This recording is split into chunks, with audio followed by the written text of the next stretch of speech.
thank you very much, Satchidananda, to accept this invitation. And right away, first of all, I want to thank you very much for accepting this very important communication via the Yoga Partout web channel. It's been a long time I wanted to do this interview. You travel a lot, except that maybe some people do not know as much as I have learned about your lineage. Could you tell us what is Kriya Yoga, please? Kriya Yoga is most well known today as a tradition of yoga which was founded by a great Mahasiddha, whose name was Babaji Nagaraj.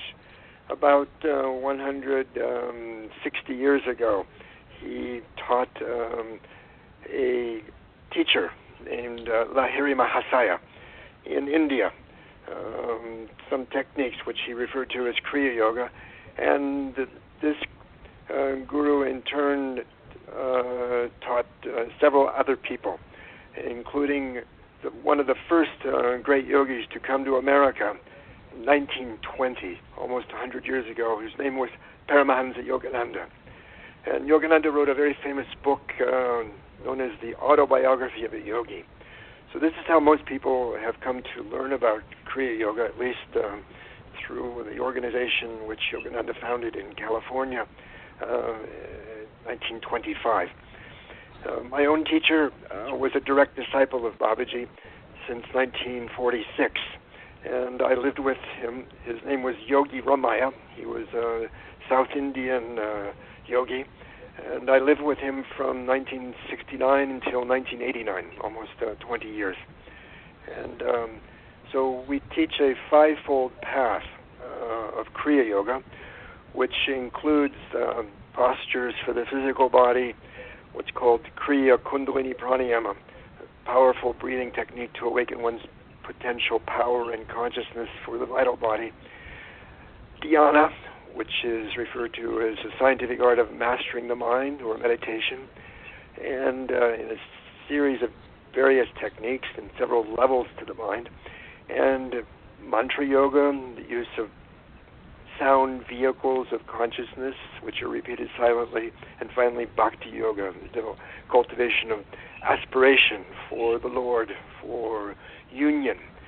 So it is what we call an integral yoga.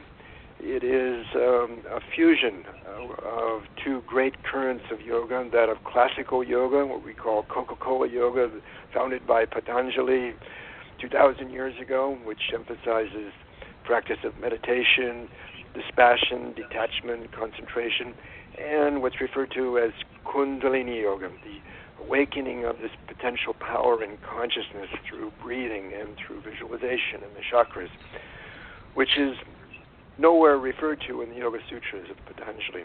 And so Babaji synthesized these two great currents into his what he calls Kriya Yoga, this five-fold path. Interesting.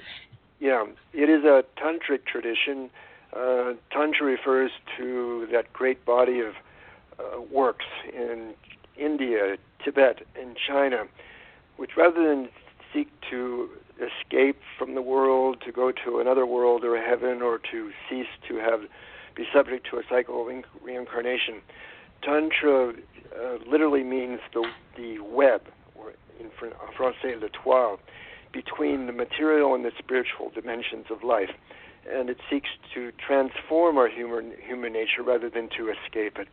And for this reason, the Tantrics experiment with many different practices, particularly with the physical body to promote longevity, the breath to awaken our potential power and consciousness, the Kundalini, and mantras, visualization. They develop many, many techniques, a high technology, because their goal was not simply to leave, but to transform our human nature. And those who practice the Tantric path are known as sadhaks, or ones who follow a sadhana or a discipline.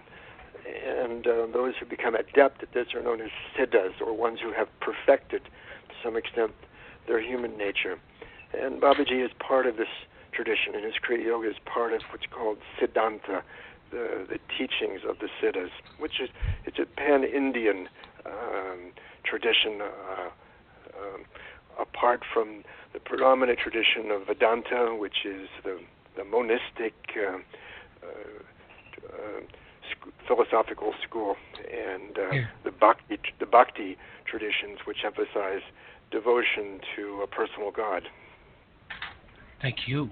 Thank you very much, Satchidananda, for this very tense and complete description.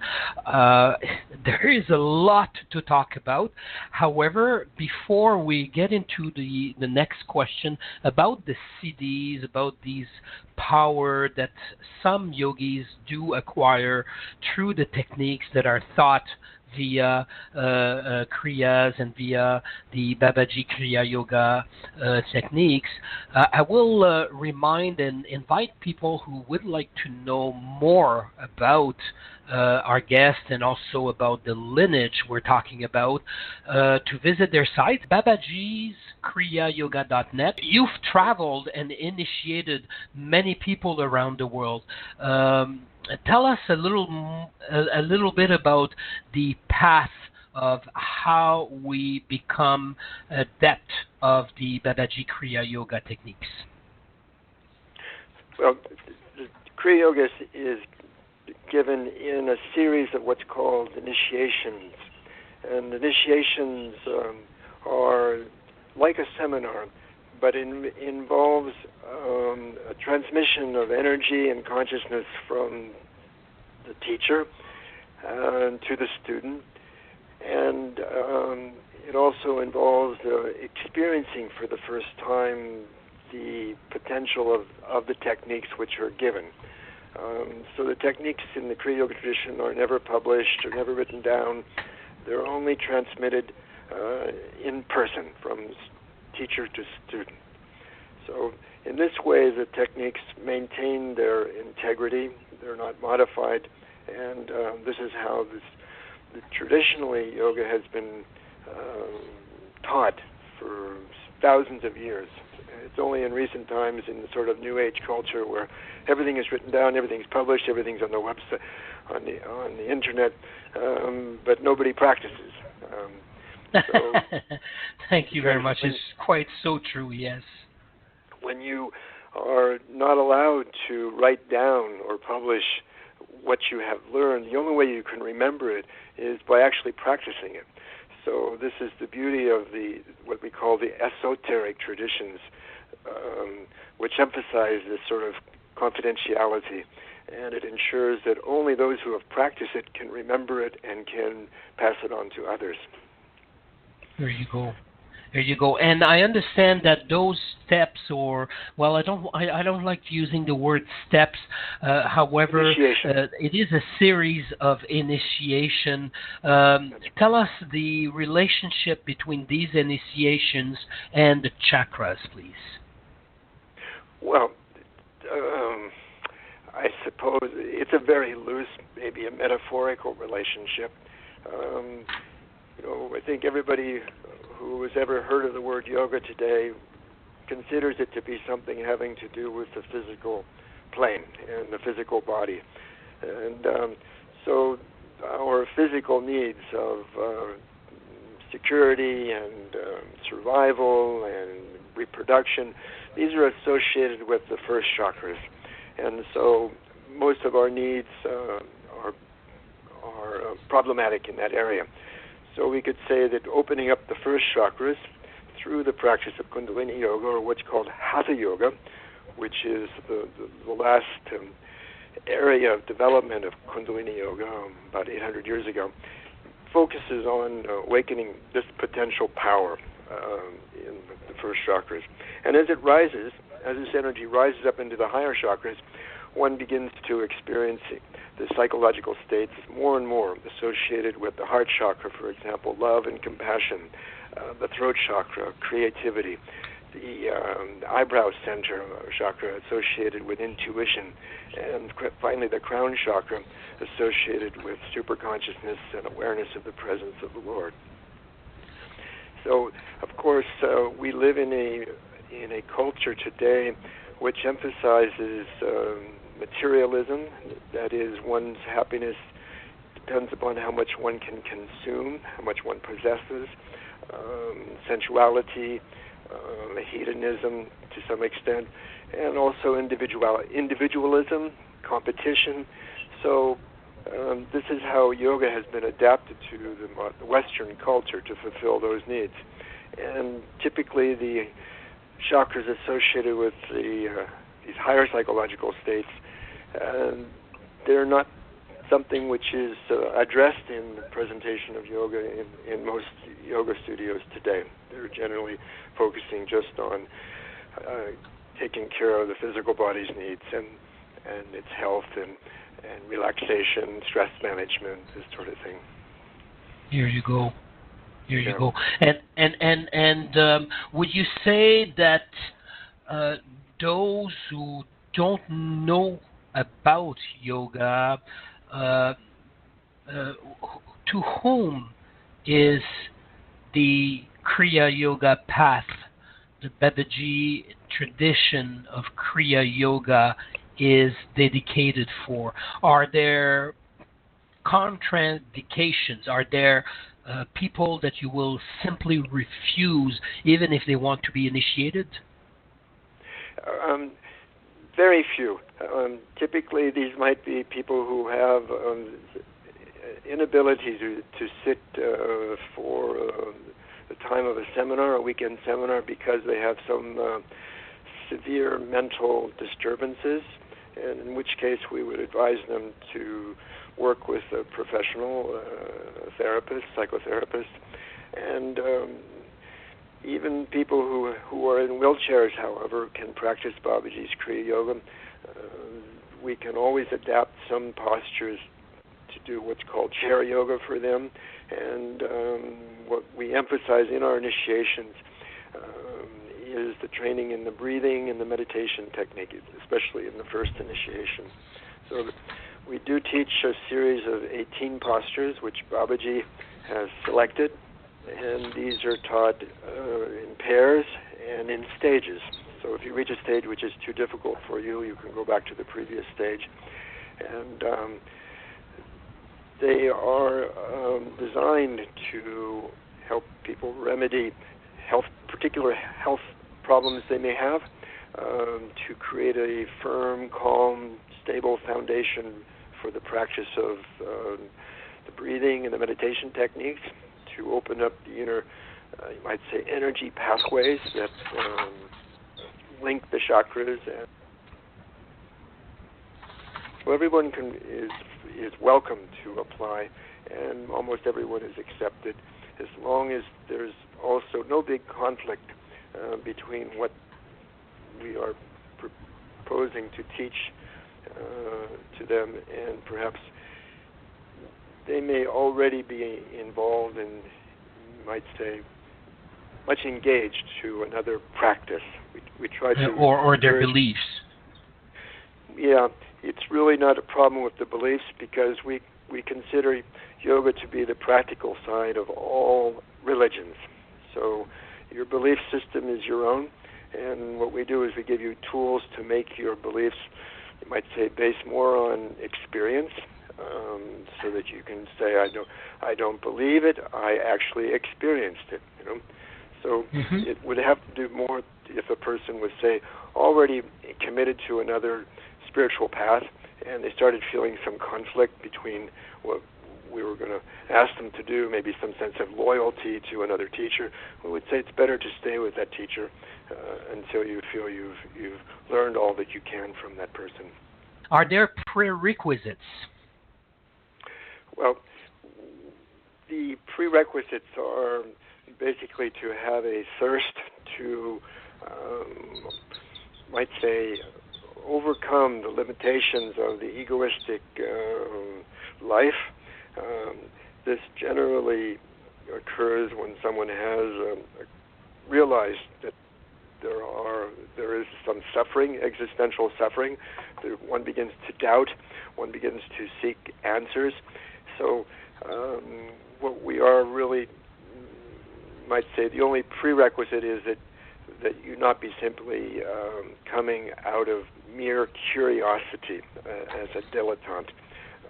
So we actually ask people to make we have a questionnaire which we ask them to reflect upon a series of questions and then to make a commitment to the practice. So this tends to filter out people who are merely curious. Exactly.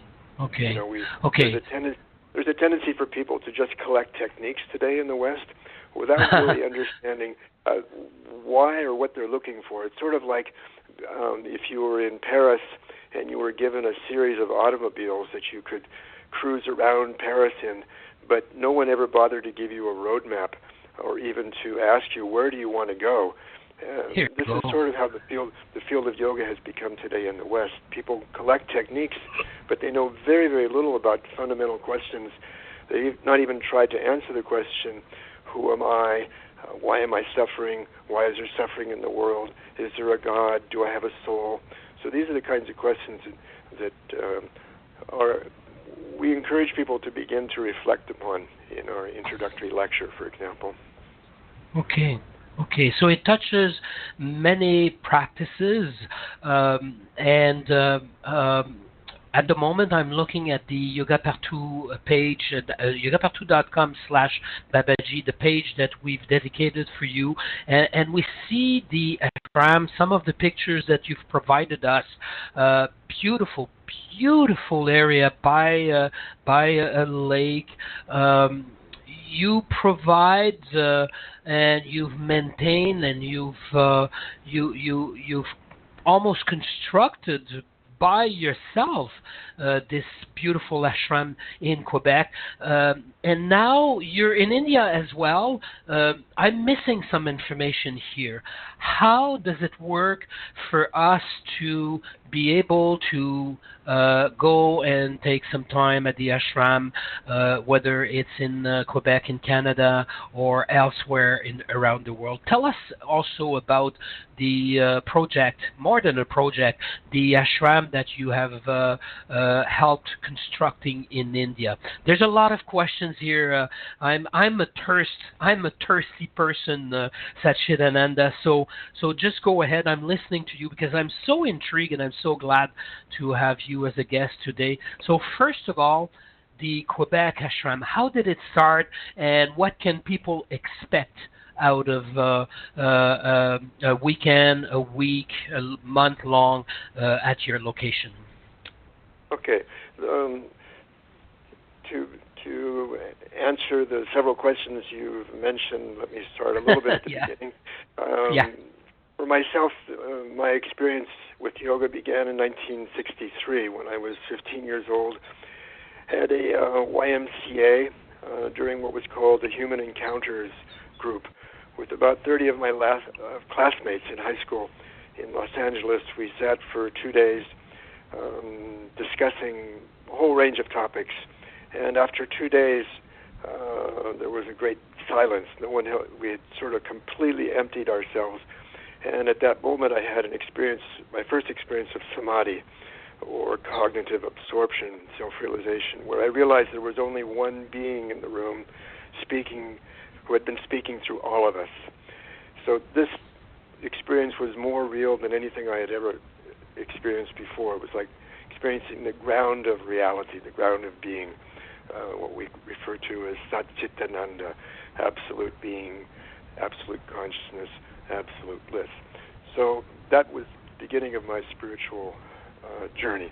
And for several years I experimented with Zen and other practices. And the first great mystic that I met and spent time with was in 1968 with Salvador Dali, and he really set me on a new path. When I came back from Europe in 68, I was fortunate to visit the Center Lake Shrine in Malibu, California, where Yogananda had started his work. And I read his book, Autobiography of a Yogi, and it answered so many of my existential questions. And I decided to become a monk, to join the monastery there. They put me on probation for a year and asked me to wait, And during that year, I met my teacher, Yogi Ramaya, and decided that it would be better to study with him rather than with Yogananda, who had passed away 20 years before. 1972, Yogi Ramaya sent me to India to live in the ashram which he had established there. And this became a great experience for me to really appreciate the homeland of yoga and to appreciate a spiritual culture.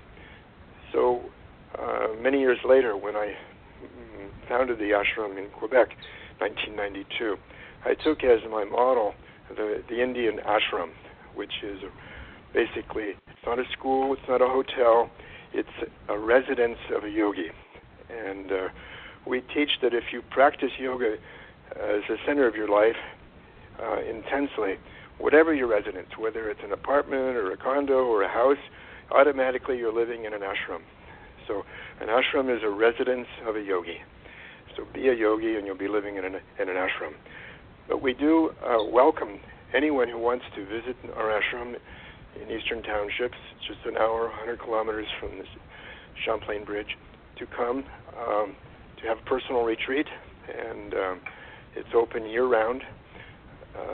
We do offer 2 or 3 times a week a free introductory class in the 18 postures and basic meditation.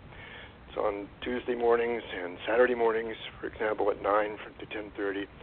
And several times a year we have what we call these initiation seminars. These are the first, second, and third initiation. And of course, all these years we have maintained our connection with India, and I've taken groups on pilgrimages to South India and to the Himalayas almost every year since 1993. And typically the places that are the most spiritual, the most, might say, uplifting, are lacking in material comfort, which, of course, Westerners are used to having. So we decided to build an ashram 10 years ago at the most significant place for us, which is the place where Babaji initiated Yogi Ramaya in 1952 into Kriya Yoga. It's a place called Badrinath, which is at 10,000 feet or 3,000 meters, 25 kilometers from the border of Tibet. And it took us 9 years to finish the construction of this ashram. It has 2 great halls of about 150 meters square each, and each also 13 apartments and many other facilities. It's only open 6 months out of the year because of the snow. It's a very remote place, but also a very sacred place where many Hindus go on pilgrimage. So we take groups on pilgrimages even today. This fall I have 2 groups that are going in September and October. And we also organize pilgrimages to sacred places in South India and Sri Lanka, where we have ashrams in Bangalore and in Colombo, Sri Lanka.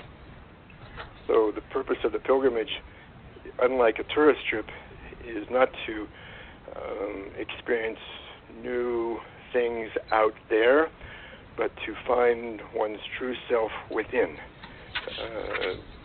Throughout the trip, one uses the practices of yoga to cultivate an inner awareness. So I think that's how I can answer your questions. Did I miss something?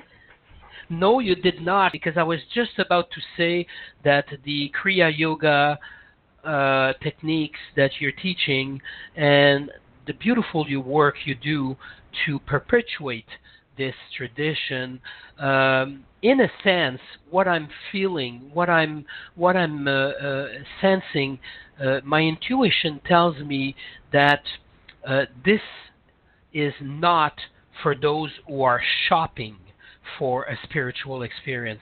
It is a true path, and you take serious people. Am I correct on this before I translate it and interpret what I have heard from you, sir? No, I encourage people to shop. I think it's important for people to make comparative studies of various paths and teachings very simply because you don't really know, you can't really find it, you can't recognize a diamond until you have seen many rocks, and so it's important. And we honor everyone's path and their search. We do not make any restrictions on people who are, you might say, just trying to see if this works for them, because we consider yoga not to be a religion. We consider our path to be a scientific art, meaning that there is a body of knowledge which you can put to the test, like you do in the scientific method. The technique is the hypothesis. Your practice and experiment is the testing. You record your experiences, and then you compare with others. These are the four stages of the scientific method. If it was only a science, by the time you had attended one of the seminars or even read one of our publications, if you completely understood what was given, you would be enlightened. But unfortunately, our human nature resists. Therefore, there's the art. One must practice. One must overcome the resistance of the egoistic perspective. So now, people have different natures. They have different goals, and so some people are just coming to look for a way to heal themselves, or might say some stress. So that's why we have these free classes every week. And others are looking for, at some point they want to go a little deeper. So they come for initiation and they use the practices. But many people don't really know what they're looking for. So it's a process of experimentation for them, and we encourage that. We don't try to, there's nothing to join, there's no membership, there's no sense of, you have to do this only. At some point you may become what's called a sadhak, which is roughly translated as a disciple. And the difference between a shopper or a devotee and a disciple is you make a commitment, an inner commitment to follow just this practice. Okay? And that's something which each person has to decide for themselves. Here you go. How long, Satchidananda, should someone expect to be welcome at your new ashram, if I may call it new ashram, because at least you've taken 9 years to construct it. Obviously, some people have lived there. However, for someone new coming who is contacting you through the through your website, how long would be the best time and to free themselves up, so that they can fully experience what is it that you offer? Do you understand my question here? Yeah. Well, okay. For the visit to the Quebec ashram, anytime, any amount of time, you're welcome to come. There's no restriction on that. Okay. But I do recommend Tuesday mornings and Saturday mornings to include the free yoga class and meditation. The pilgrimages to India, however, are organized by ourselves. They typically last 17 days, and we encourage people to come who have already attended at least the first initiation, so that during the pilgrimage itself they can participate fully in the daily practices that we have, and particularly in the morning and the evening during the pilgrimage.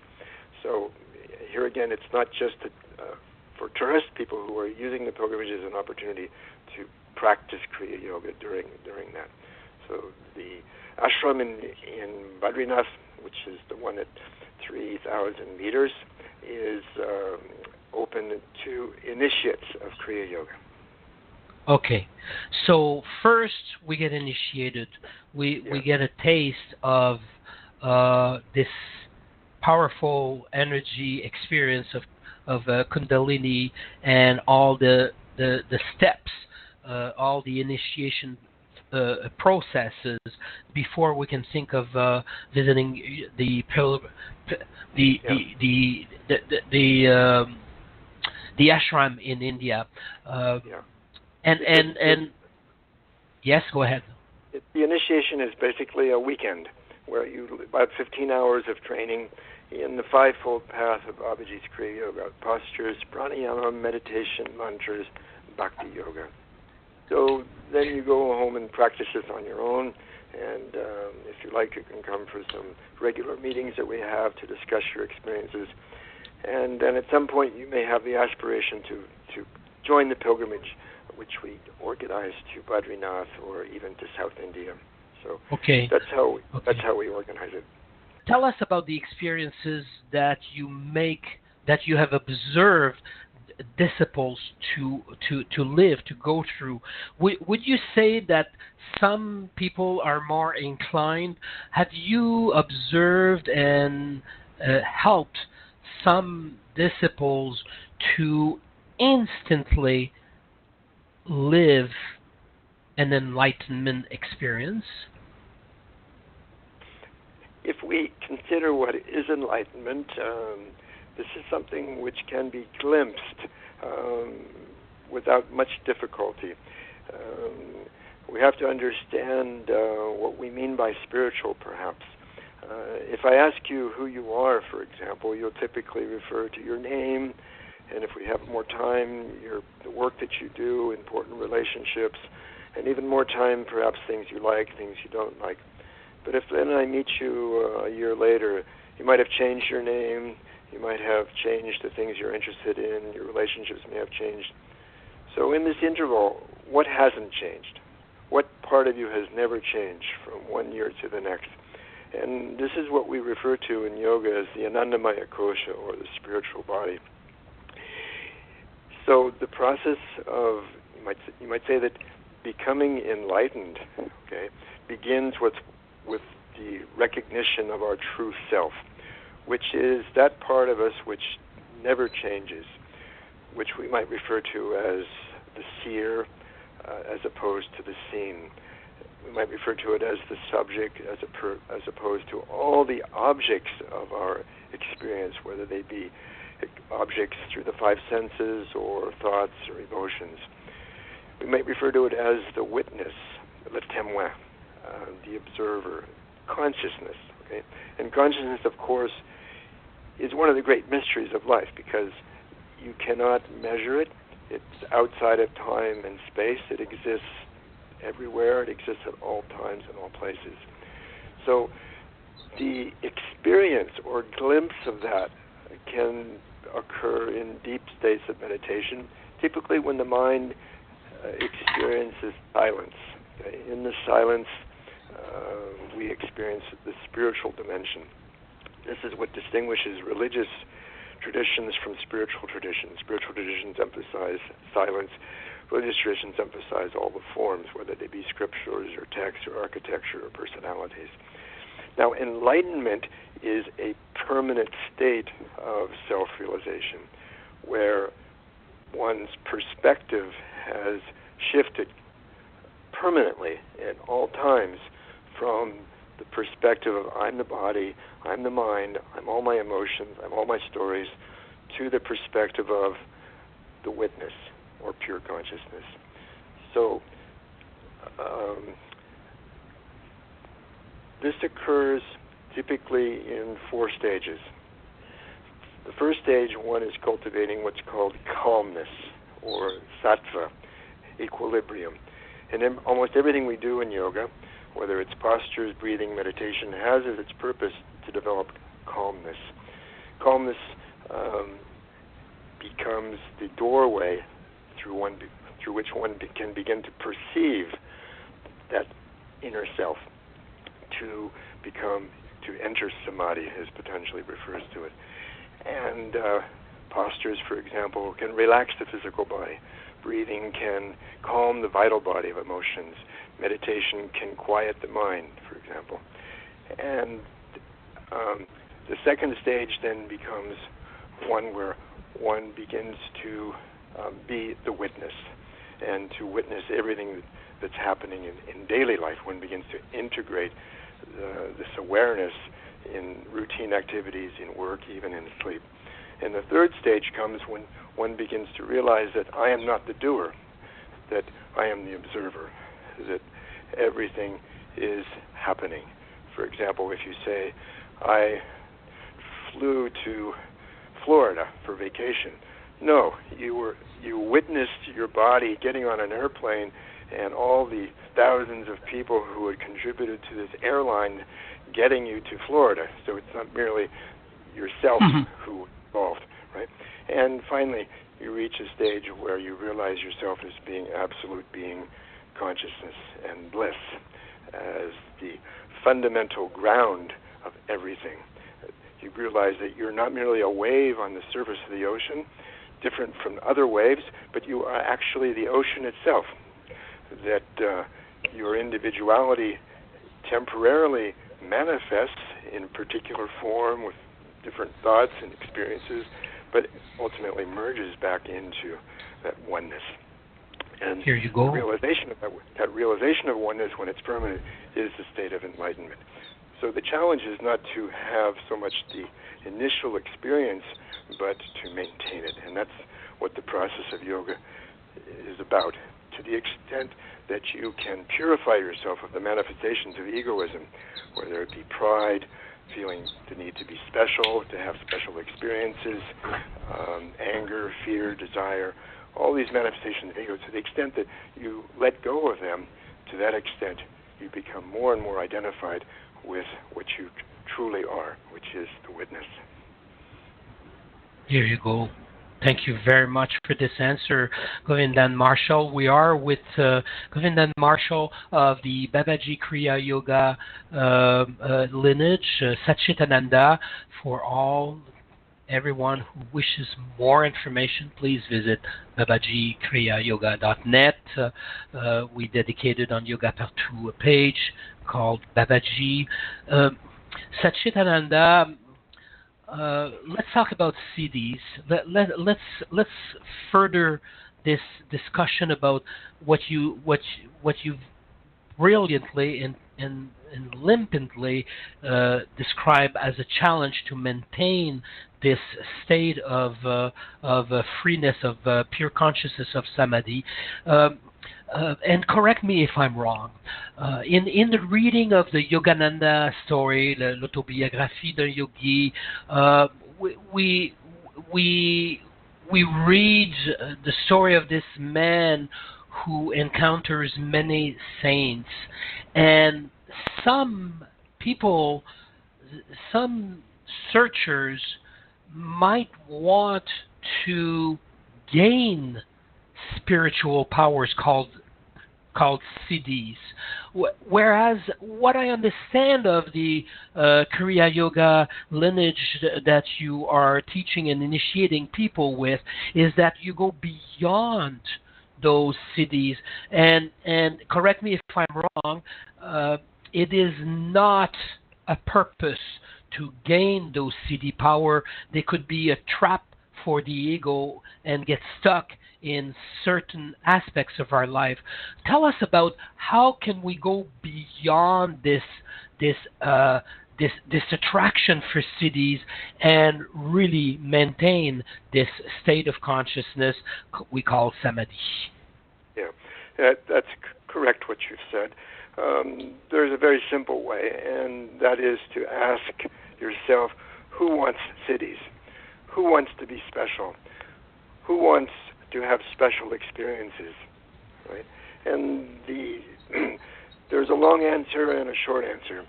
The short answer is the ego, right? And as long as you're identified with the ego, that I'm the body, let me just say that the ego is the habit of identifying with desires, thoughts, emotions, the physical body, right? So as long as you're identified with that habit of identifying with these movements of the mind and the vital body, you remain in a very limited perspective, right? And the long answer is no one. There's actually no one who wants those powers. We often say that the spiritual path begins when you are ready to be no one special, to have no special experience, because specialness means you are separate or above or better than others. And unfortunately, many seekers, in the beginning in particular, they try to put their teachers into a special place, like on a pedestal. And if the teacher isn't careful, he allows himself to be put in this special place, and it leads to the downfall of both of them, because they get into this sort of dualistic perspective of being special, and they forget that actually we are all the ocean of being, of oneness. So the Siddhis are a byproduct of one's progressive perfection. If spiritual development existed only in the spiritual plane of existence, well, you would be referred to as a saint. It's one who sees the presence of the Lord everywhere and has communion with the Lord. But as the Siddhas surrendered progressively egoism, they realized that there was that perfection could not exist in a diseased body or a neurotic mind. So they began to surrender even at the intellectual plane, where they became sages, in the mental plane, where they surrendered their personal desires and limitations of the mind, and developed these powers of the mind, which are latent in most of us, such as clairvoyance and clairaudience. And as they surrendered even in the vital plane, where usually the vital plane is the dimension where we have only emotions and desires, as they surrendered those emotions and desires, the power of the vital body began to manifest the will of their higher creative intelligence, and not their ego, but what Aurobindo called the psychic being, the voice of the soul, might at some time create what we would refer to as miracles or manifestations. And finally, to surrender at the physical plane level of their being, the cells of the body gave up their limited agenda of simply reproducing and surviving, and manifested invulnerability. And this is what the great Siddhas like Babaji have been able to manifest. Now, of course, they are you might say, the spearhead of our human evolution. And as such, they are not our saviors. They are more than anything a kind of precursor that is a leading edge of what our potential as humans are. And we encourage people to read and study the works of Sri Aurobindo, who was one of the few people in modern times who was able to really appreciate what the Siddhas had done individually. Aurobindo aspired to have this perfection in all five bodies occur throughout humanity. And our most recent publication is called, in French, Comment pratiquer le yoga intégral de Sri Aurobindo. It's a wonderful book which is yoga, which doesn't emphasize techniques, but it emphasizes three basic principles of aspiration to reunite one's soul with that of the Lord, rejection of all that resists from the ego, and surrender to the Lord, surrender to our highest faculties and highest creative intelligence. So Siddhis are merely a byproduct, which may occur or which may not occur as one progressively surrenders. And they are not to be something which is sought after, or they're not the end-all, be-all. They're simply manifestations of a progressive perfection of our human nature and its potential. Here you go. Thank you very much for clarifying this point, because many people wonder what is this all about in the sutras, the Patanjali, where you make you surrender samyama on compassion, the strength of the elephant, and so on. All those techniques are being taught and are part of the Kriya Yoga path. Tell us the influence of literature, the classic Bhagavad Gita, the Srimad Bhagavatam, because we see and I read your newsletter. By the way, I invite people to subscribe to your newsletter. It is really a complete, serious teaching that you provide through the newsletter. Tell us more about the influence of those literature for someone who would want to learn and read about Babaji Kriya Yoga. What is it that you would suggest for us? Because there's so many that has been written yet. How do we start? Yes. Well, we do have all of the 25 years of quarterly journals in the archive on our website. On the top menu, you'll see the word resources, the resource, and under it you'll see articles. And you can go and look at the titles of any that are there and be able to read them online.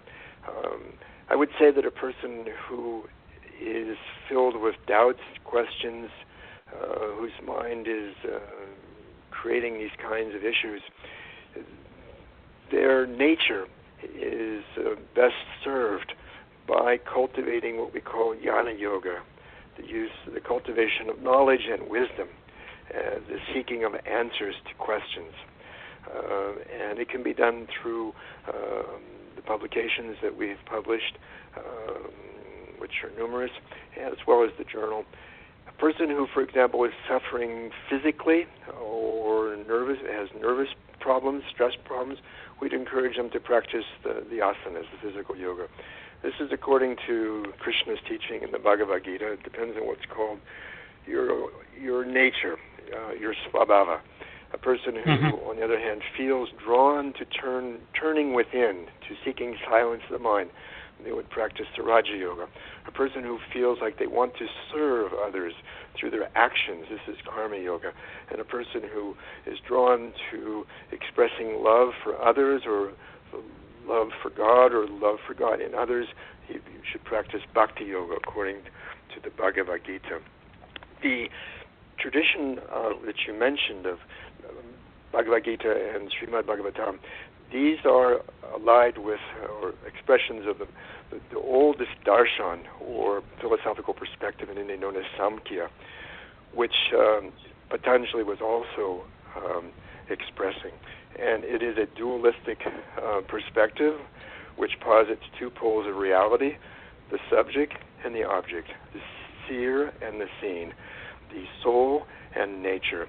And it encourages one to think about the Lord in a way that's familiar to most people in the West as someone who is out there, who's someone who's separate from us,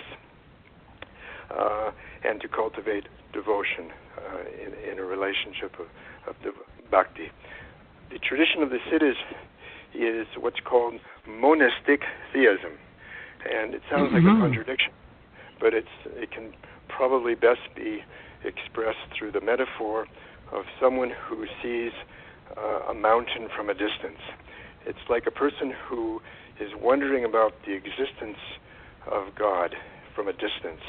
It seems God seems to be inaccessible, unknowable, not even sure if one can approach it, but at some point you may become familiar with someone who is a guide on the mountain, and you may begin to have social relationship with this person. This is the first stage, which is referred to in the Siddha literature as charya, of fraternity with devotees of the Lord.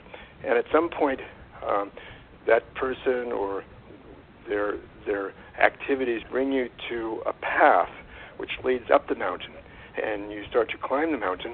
You become more familiar with it, and this second stage is referred to as kriya in the literature of the Siddhas, where you are performing various activities, actions with awareness is the word for kriya, whether they are internal or external, with trying to make sacred your activities. This brings you to a higher stage on the mountain where you start to manifest some of the qualities of the mountain, some of the divine qualities and virtues of a saintly person or of a yogi, and that is the name of the third stage. yoga. And the fourth stage, you reach the top of the mountain, and the mountain, you can no longer see it as other than yourself because you're standing on top of it. And this is also referred to as jnana, or wisdom, where you realize that you are the mountain, and there's a state of union or oneness, unity and diversity. So the monism is, of course, what theologians refer to as those traditions which are non-dualistic. The term in Sanskrit is Advaita, and non-dualism means there is only one. It does not posit the existence of a supreme being. It does not posit the existence of souls separate from the supreme being. It says fundamentally there is only one being, and that everything else is an appearance. This is a predominant, one of the major schools or perspectives in the traditions of India, and it's growing in popularity in the West.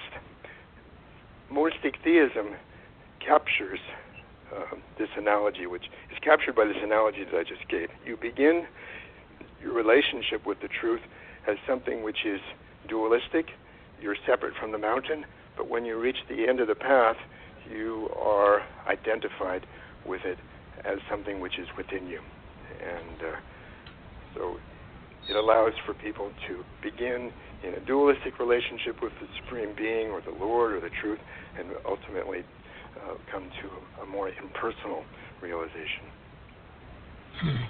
Interesting. Thank you very much, Satchidananda, Govindan, Marshall from the Babaji kriyayoga.net. These explanations makes sense for those who are looking for true spiritual development, and one may ask, back to the basic about initiation in the Kriya Yoga path. Does one who gets initiated by yourself personally, we know you travel around the world, a lot of initiates, a lot of disciples that you have initiated, whether it's in America, in Europe. You go less in Europe now, I understand, but you travel a lot in the U.S. as well. Does it make a difference whether one is initiated by yourself or by one of the yogacharyas that you have initiated and authorized to teach the Kriya Yoga techniques? Personally, I don't think so. I traveled from, of course, I've been practicing Kriya Yoga for 50 years now, and I didn't do any teaching except for having a weekly class in the 18 postures for the first 18 years. And since 1990, up until about 5 years ago, I was traveling, made more than 1,200 trips in various 20 countries. But the last few years I've been teaching only in Quebec, and it's because I have trained 32 acharyas to give the initiations, and they're in many countries. So I encourage people to take the initiation from any of them. They've all been trained to teach it in a standard way, so that if I send someone to Acharya A or Acharya B, they're going to get the same training. The jokes or the humor may be a little different according to the personality of the person. And some people perhaps, have a preference for one. There's, of course, a difference in the languages sometimes. But we've standardized the training to that extent. And they all, of course, each person is enriched by their own personality and experiences, which, of course, there's a certain amount of chemistry that can occur between the teacher and the student as well.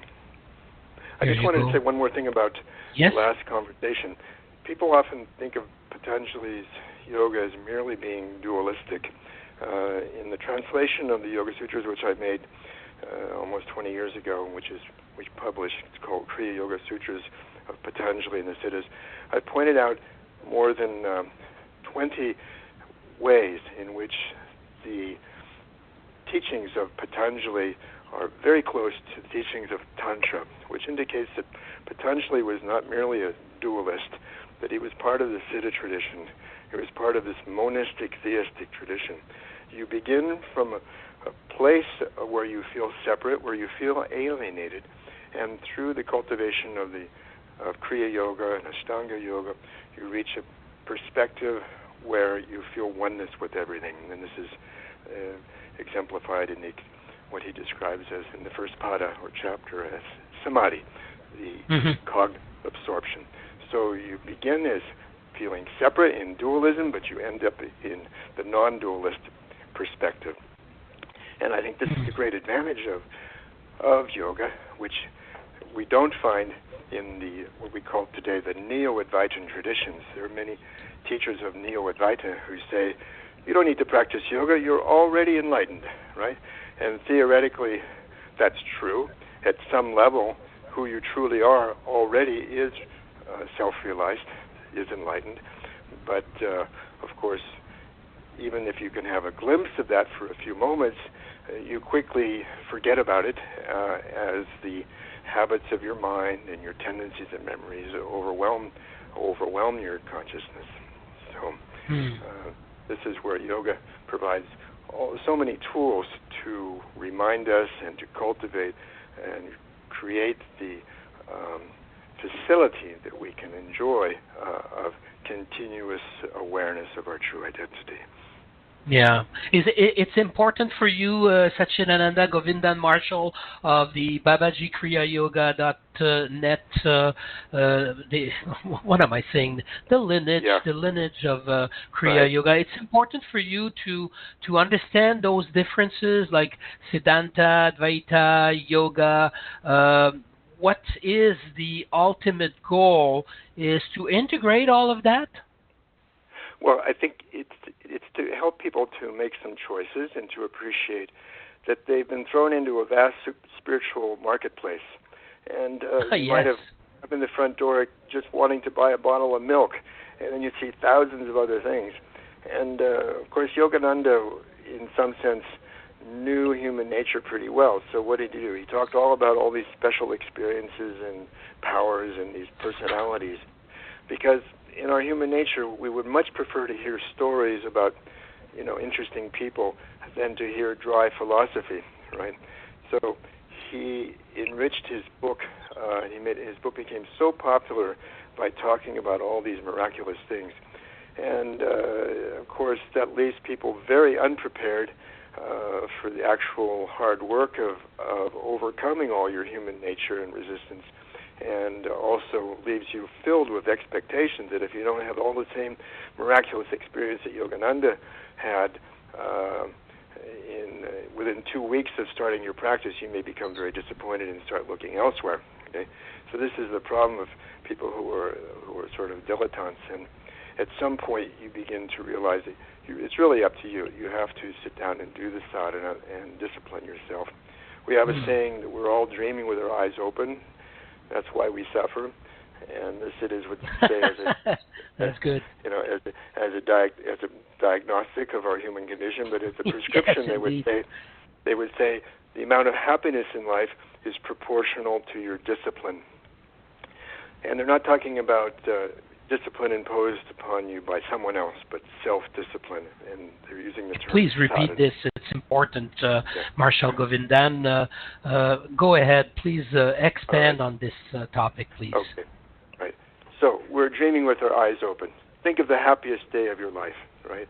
Okay, it's your marriage day. Everything went according to plan, and all the, the ritual, the ceremony, the party. But at some point, even on that happiest day of your life, perhaps at some point some doubts came into your mind, like, did I make the right choice? Can I really spend the rest of my life with this person? And like a cloud passing in front of the sun, your happiness was eclipsed, right? And if you watch your mind, it's constantly being invaded by thoughts which eclipse or interrupt the natural bliss of your soul, right? On a fundamental level, your soul is in unconditional joy 24 hours a day, 7 days a week. But we keep ignoring it because we're so distracted by things outside through the five senses, the emotions, memories, hopes, desires, fears. Right? So the Siddhas said as a prescription, right, like a good doctor, that your happiness is proportional to your self-discipline. And sadhana, or self-discipline, is everything you do to remember who am I, and everything you do to let go of what I am not. Meaning the false identification with thoughts like I'm tired, I'm not good enough, I'm afraid, I'm angry, or the physical aches and pains of the body, or emotional distractions, right? So as we let go of this false identification more and more, what becomes apparent is that our soul, its perspective of the witness consciousness, is always there, always shining with bliss and realization. So this is why we encourage people to see yoga as a process of purification of the manifestations of egoism, and not simply as a band-aid to temporarily, you might say, put a balm on whatever stress or discomfort they may be feeling. Which in the West, yoga has really been sold as just a bottle of milk in the supermarket, and not as samadhi. There's no one teaching samadhi. When I give the third initiation, 95% of the people go into samadhi during the third initiation. So, and I don't think there's anybody else who's actually teaching this, at least in the West that I know of. What's going to happen when Marshall Govindan Satchidananda is no longer part of this material world we live in? Okay, I'll answer it in three ways. The first way is that after getting my first initiation from Yogi Ramaya in 1970, I was on the verge of going into the United States Foreign Service, Diplomatic Corps. I had taken all the exams and been accepted. So I asked him the question, should I join your ashram or should I join the United States Diplomatic Service? And he would not give me an answer. He would just say, well, you can join the diplomatic service and come and see us, but he indicated no preference for which he allowed me complete freedom in choosing that. The second thing I want to say is that people misunderstand what's referred to as the guru. And this is why we don't use that term in presenting what's called very traditional yoga in the West, because it's so misunderstood. The word guru comes from a Sanskrit word which is the gunas, and the gunas are the modes of nature. We have rajas, which is the tendency of nature to become active, dispersed, agitated. Tamas, tendency of the force of nature when it is subject to a lot of inertia, doubt, confusion, and sattva, which is equilibrium and balance. So most of what we're doing in yoga is to diminish rajas and tamas and to accentuate and increase the presence of the force of sattva, or balance and equanimity. And so the guru is one who teaches you how to transcend the influence of the three gunas. And it is not a person, it is the principle of nature by which truth, beauty, love, and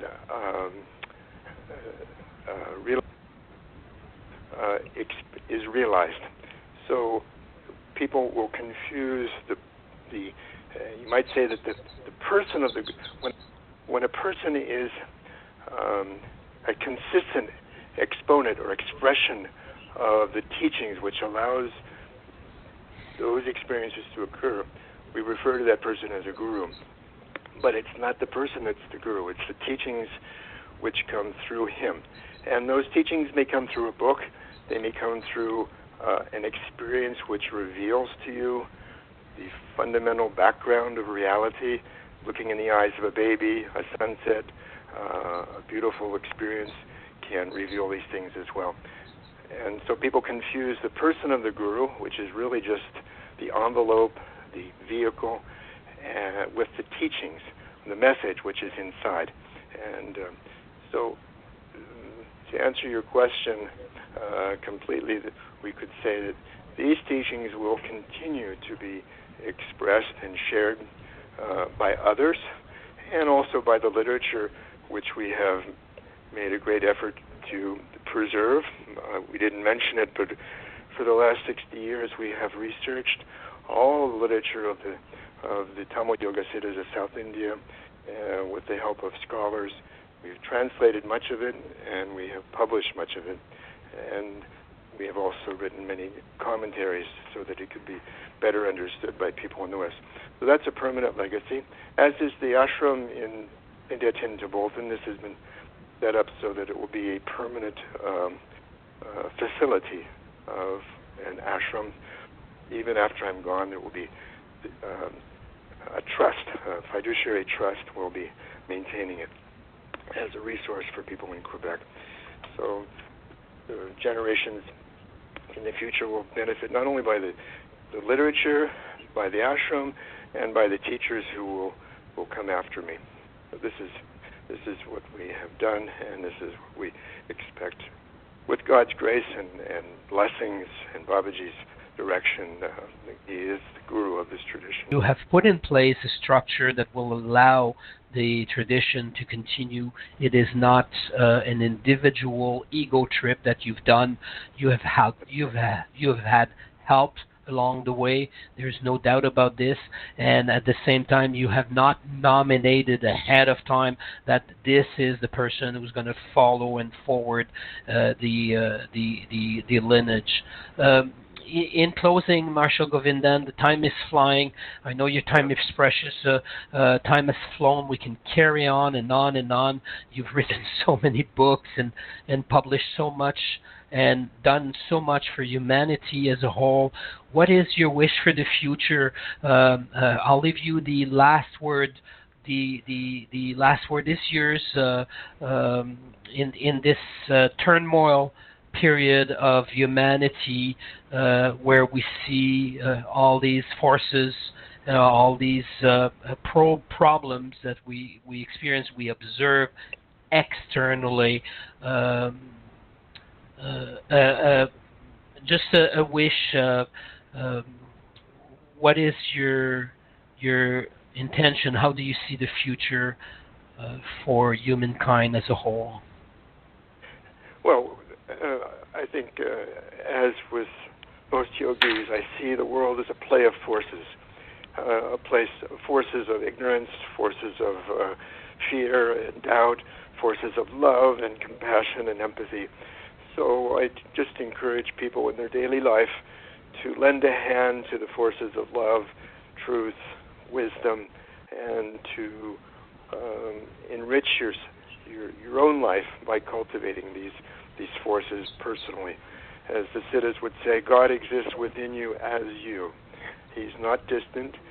He is seeking to communicate through your highest inner conscience, to listen carefully to that inner guidance, and on a daily basis, when you begin your day, seek to align yourself with the will of your highest being within you, your supreme guidance, perhaps with a prayer, perhaps in silence, simply saying, not my will, but thy will be done, or as you will, or may I speak and act and think as you are trying to guide me. So to align yourself with this higher intelligence and to be a force for benevolence in the world, and an expression of light and joy and peace and love. Thank you. Okay. Thank you. This podcast is available to be duplicated. We make the source code available. You can place it on your website, on other people's website, in the social media, yogapartout.com, Babaji, Marshall Govindan, Kriya Yoga. Thank you again, and till the next time. Okay. Thank you, Daniel. I look forward to meeting you one day. Okay? Yes, indeed. Perhaps this summer you come by and see us. Thank you. Namaste. Namaste. Namaste.